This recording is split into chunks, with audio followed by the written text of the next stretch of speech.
رسول پاک صلی اللہ علیہ وسلم کے دنیا میں مبعوث ہونے سے پہلے دو قبیلے تھے، ایک قبیلہ بنو بکر، ایک بنو تغلب۔ ایک قبیلے والوں کی اونٹنی دوسرے قبیلے کے باغ میں چلی گئی۔ باغ والا دیکھ رہا کہ اونٹنی آ رہی، اور آ کے اس نے درخت کے پتے کھانے شروع کر دیے۔ قاعدے کی بات یہ تھی کہ ایک دو ڈنڈے لگاتا واپس بھگا دیتا، لیکن یہ جاہلیت کا دور تھا۔ رسول اللہ صلی اللہ علیہ وسلم کے مبعوث ہونے سے 40 سال 50 سال پہلے کا دور تھا۔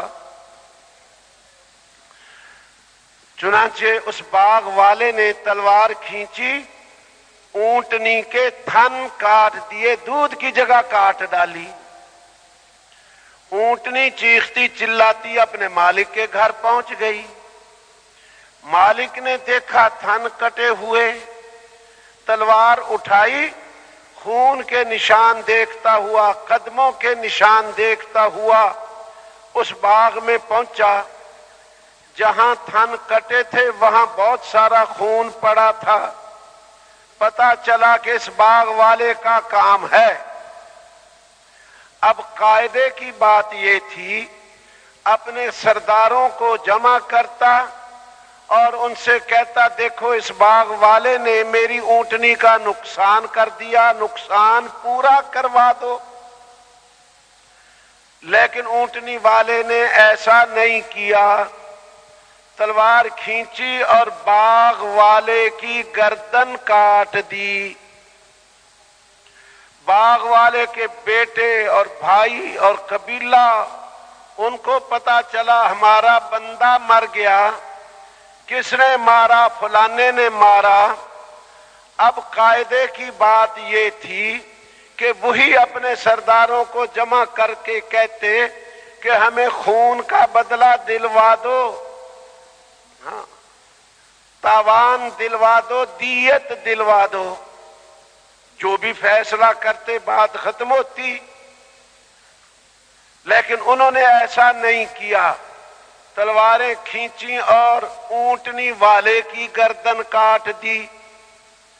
اس کے بھی بیٹے، اونٹنی والے کے بھائی اور رشتہ دار، انہوں نے تلواریں کھینچی۔ باغ والے کے بیٹے اور رشتہ داروں نے تلواریں کھینچی۔ جنگ چھڑ گئی، کوئی ادھر سے مرے، کچھ ادھر سے مرے، اور ایک قبیلہ ہار گیا، ایک جیت گیا۔ جو ہار گیا اس نے سال یا 6 مہینے چپ کے ہتھیار جمع کیے، اپنے ساتھ اور قبیلوں کو شامل کیا اور دوسرے قبیلے پہ حملہ۔ پھر انہوں نے چپ کے ہتھیار جمع کیے، اپنی قوت بنا کے ان پہ حملہ۔ 40 برس تک جنگ جاری رہی۔ حرب بسوس اس جنگ کا نام تھا، سارے عرب میں پھیل چکی۔ ان حالات میں جناب رسول پاک صلی اللہ علیہ وسلم مبعوث ہوئے۔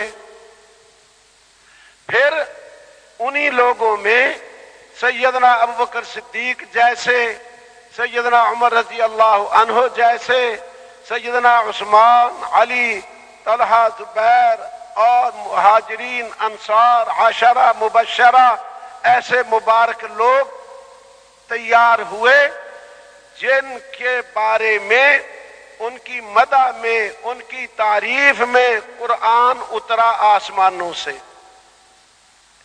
یہ وہی لوگ تھے۔ کیا کیسے ایتے آئیں؟ فَإِنْ آمَنُوا بِمِثْلِ مَا آمَنْتُمْ بِهِ فَقَدْ اهْتَدَوْا۔ اگر لوگ ایسے ایمان لے آئیں جیسے تم ایمان لائے ہو، صحابہ کو کہہ رہے ہیں بِمِثْلِ مَا آمَنْتُمْ، جیسے میرے نبی کے صحابہ تم ایمان لائے ہو، اگر لوگ ایسے ایمان لے آئیں تو یقیناً ہدایت پا جائیں، فقد اہتدوا، یہ ان کے ایمان پہ قرآن اتر رہا۔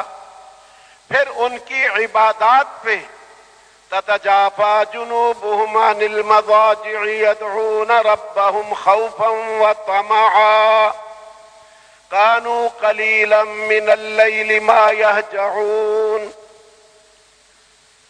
والذين يبيتون لربهم سجدا وقياما محمد رسول الله والذين معه أشداء على الكفار رحماء بينهم تراهم ركعا سجدا يبتغون فضلا من الله ورضوانا سيماهم في وجوههم من أثر السجود ذلك مثلهم في التوراة ومثلهم في الإنجيل۔ اس طرح کی بہت آیتیں ان کی عبادت پہ اتری ہیں۔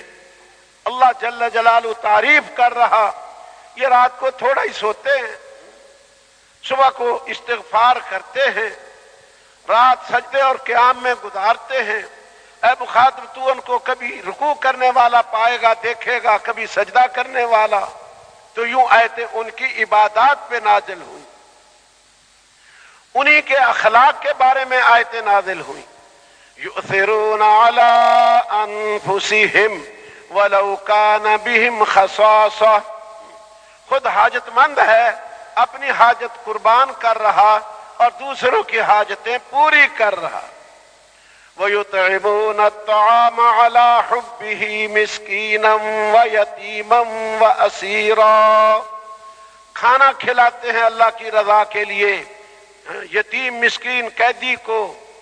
تو یوں ان کے اخلاق کے بارے میں قرآن اتارا جا رہا ہے۔ تو دیکھنے والی بات یہ ہے، ان حالات سے ان حالات پہ امت کیسے آئی، یہ ہے دیکھنا۔ دیکھنے والی بات یہ ہے، جب رسول پاک صلی اللہ علیہ وسلم پہ شروع میں پہلی وحی آئی، آپ اکیلے تھے۔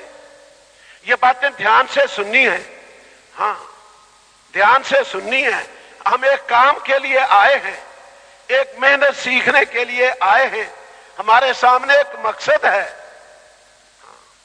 ہم ساری انسانیت میں ایک تبدیلی لانا چاہتے ہیں۔ کون سی تبدیلی؟ جو امام الانبیاء، حبیب خدا حضرت محمد مصطفیٰ صلی اللہ علیہ وسلم لائے تھے، اور وہ تبدیلی والے احکام امت کو دے کے گئے۔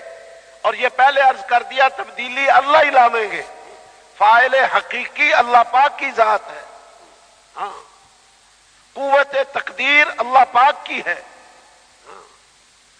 ہم تو اللہ سے مانگیں گے اور وہ طریقہ اختیار کریں گے جو رسول اللہ صلی اللہ علیہ وسلم نے اختیار فرمایا۔ ہماری بنیادیں جو ہیں ان میں ایک یہ بات ہے، ہم محنت میں رسول پاک صلی اللہ علیہ وسلم کا مبارک طریقہ زندہ کرنا چاہتے ہیں۔ فقط محنت نہیں، اچھی طرح سننا ہے، فقط محنت نہیں، محنت پچھلی 14 صدیاں ساری ہوتی چلی آئی ہے، پھر یہ بے دینی کیوں آ گئی؟ پچھلی صدی 13ویں صدی، 12ویں، 11ویں، 10ویں، 9ویں، 8ویں سب محنت ہوتی آئی ہے۔ اگر محنت بیچ میں بالکل رک جاتی تو ہم تک کیسے بات پہنچتی؟ ہم محنت میں رسول پاک صلی اللہ علیہ وسلم کا مبارک طریقہ زندہ کرنا چاہتے ہیں۔